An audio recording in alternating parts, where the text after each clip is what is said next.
Alcohol was involved, story number 17. Graduation. I have a lot of kids. A lot. One of my daughter's graduation parties was held at our remote ranch out in the middle of nowhere, just how I like it. Our nearest neighbor is a mile away, and all are salt of the earth.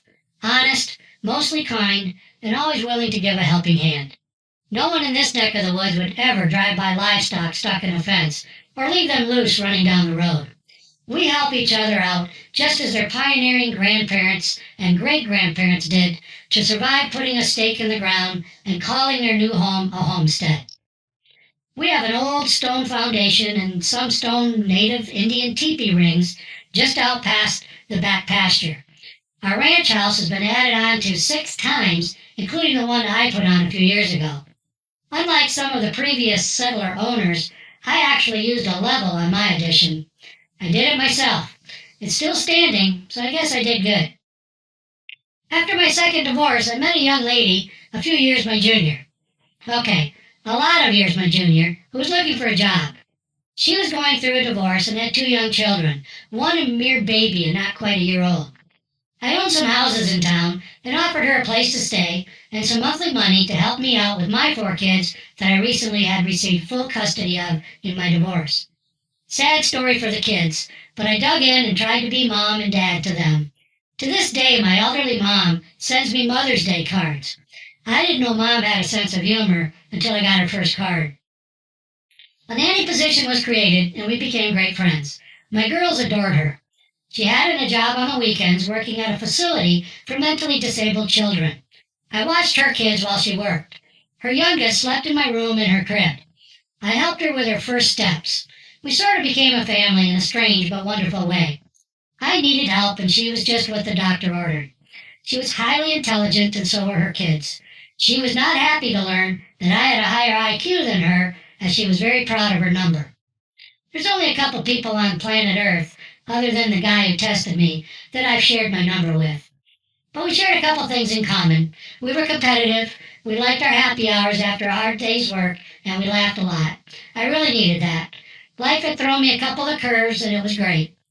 She was born and raised in the Plains States. Her dad was a highly successful executive that cashed in on an IPO for a company that he helped grow into a billion-dollar brand. He was really smart, too. I soon learned after paying a visit to her hometown that these offspring of Polish-Irish immigrants like to drink and fight, usually in that order. I was never on the fighting end of their lifestyle, but I dove into the drinking part without hesitation. Her dad was a functioning alcoholic. In the bar at home with a beer immediately after work and drank his way into an early bedtime. Up early and never a day or hour late for work. He did this for decades and was a pro at it. Some of her siblings had similar lifestyles. Once, while my kid Posse and I were visiting her and her family during Thanksgiving, she went out to a community party with some friends while I watched all the kids. Her dad and siblings went as well. I don't know what time they all got back, but the next morning she was nowhere to be found. Still sleeping in her dad's room, while Thanksgiving dinner was getting ready to be served, her dad told me that she had about 13 vodkas the night before. I don't think he really was counting, but she won't be joining us for Thanksgiving. Her hangover kept her in bed all day until later that evening. I always had some rules when it came to alcohol. I probably needed more rules, but here they are. Number 1.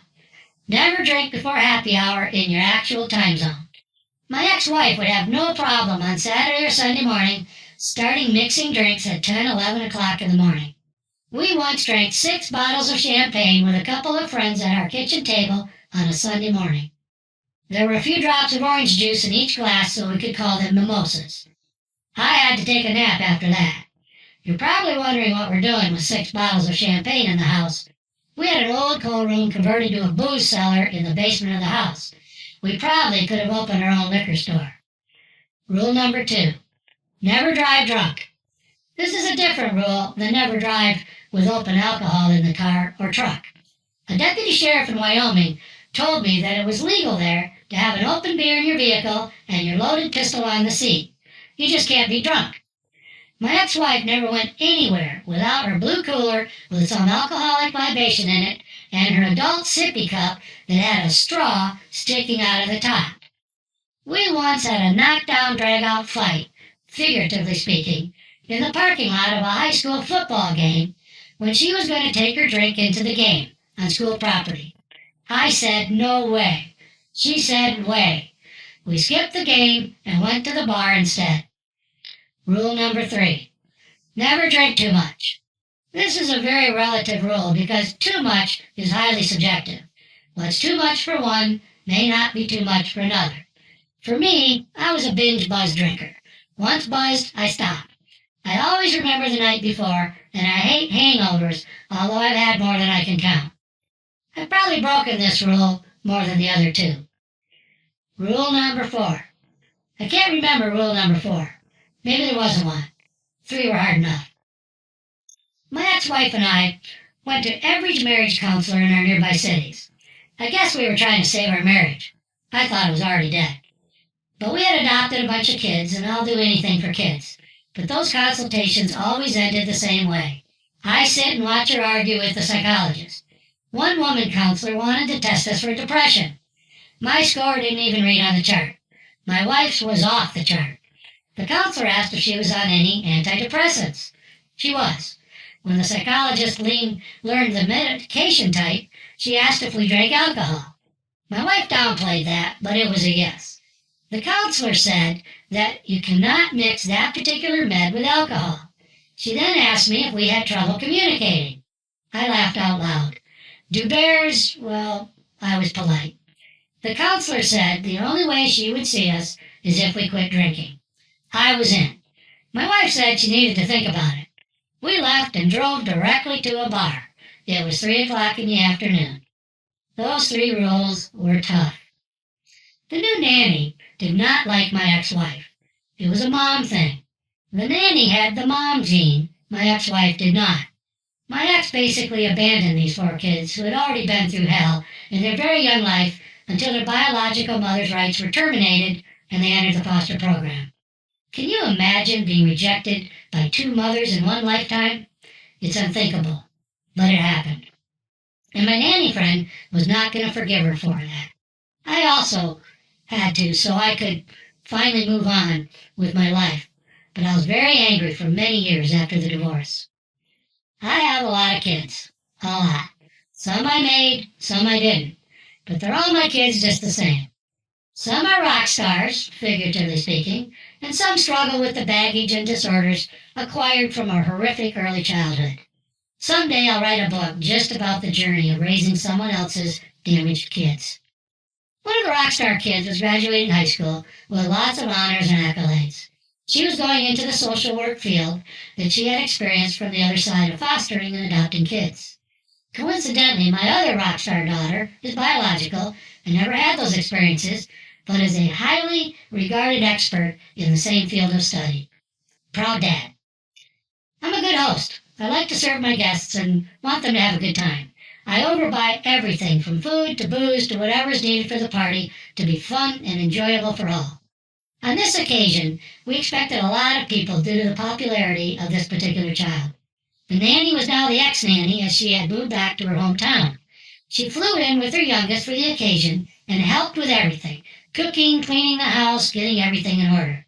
This particular kid graduating was her favorite. They both had red hair, they both had the same sense of humor, they both were smart and sarcastic as can be, and they were like mother and child or mentor and protege, pick your metaphor. Graduation girl was going off to a big university and we all couldn't be prouder considering her start in life and the challenges she had to overcome to pull herself out of what is a horror of a childhood memories. She took second in our state's constitutional debate contest as a senior in high school, and I began putting a full court press on her to go to law school. Now with her master's degree in hand, I'm still pushing her to consider law school. The next morning after the graduation event, she was going to represent her arguments regarding one of the articles of the Constitution to our local chapter of the American Legion. I rebooked the ex-nanny's return flight so she could attend. She was very excited about hearing her protege's presentation. I did not drink any alcohol that evening until almost everyone was gone. I wanted to be on top of everything to make sure that this event went off without a hitch. And it did. Until the very end, when I realized that there were only 3 guests left sitting at the bonfire overlooking our back pastures. The graduate had moved on with her friends to other parties. The ex-nanny, her darling little girl, and my ex-wife, I was taken back to see, were all there. They were both drunk, the nanny and ex-wife, that is. I played silly games with the little girl around the fire and kept my distance from the two toasted ladies. They were swapping stories and having a good laugh. I asked the ex-wife why she was still here, as she had come with her boyfriend. She said they got in an argument and he left. I asked how she was going to get home, and she said she didn't know. I sensed she was making a play to stay at my house. That was not going to happen. The ex-nanny and her daughter were staying in town, and she said she would drive her home. I said that was not a good idea. The ex-nanny and her daughter could stay at the house, but not the ex-wife. The girls would love to see their old nanny in the morning and then go to the American Legion function. I remember standing on the opposite side of the bonfire, looking at these two women who were part of my life. I realized that they needed to be part of my past life. They left together for the very late-night drive into town. I made a big decision that night. The next day at the American Legion presentation, graduating daughter killed her presentation. She was awesome. The ex-nanny was nowhere in sight. She was hungover and never got out of bed that morning.